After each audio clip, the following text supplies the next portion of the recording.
Hi guys, I'm Yvonne. We've done a bunch of these videos so far, so hopefully you've watched some of them and hopefully you've put some of the things that we've talked about into place in your life and actually practiced some of the tools that we've talked about.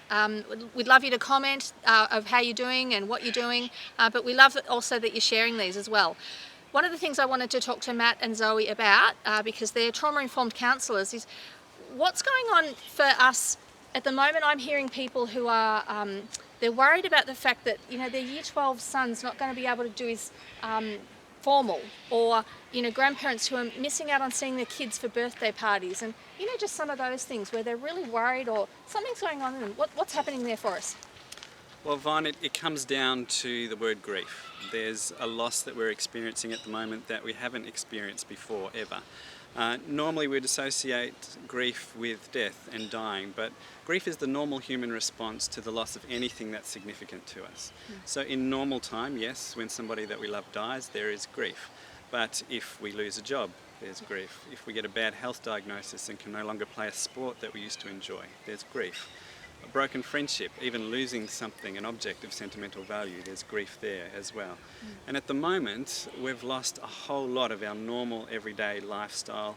We've lost connections with people, so there's an underlying level of grief that is now part of every day. That makes so much sense. So what's going on in our heads and what can we do about it?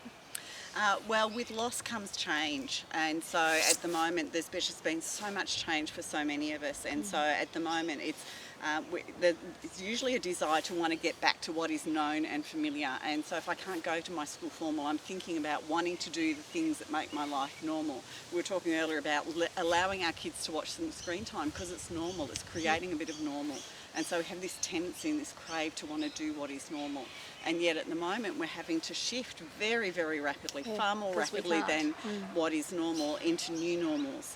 And so it's trying to create some kind of new normal routine. And so you'll hear ourselves and many others like us talking about creating routines, creating new normals, walking out of the back door and walking in the front door to go to work, creating some kind of normality in this normal, and allowing ourselves to call this grief, actually speaking it out and talking about it and saying some of this is not okay, some of this doesn't feel okay for me. We'll have some further handouts and things that we can access on the website too that model this model of change, if that is helpful. Yeah, that is really helpful. Just naming it grief. So if we've got a teenager who's disappointed that something that they thought was going to happen isn't going to happen, let's actually call it grief and let's address it as grief and not just trying to brush it off and say, oh, there's bigger problems in the world.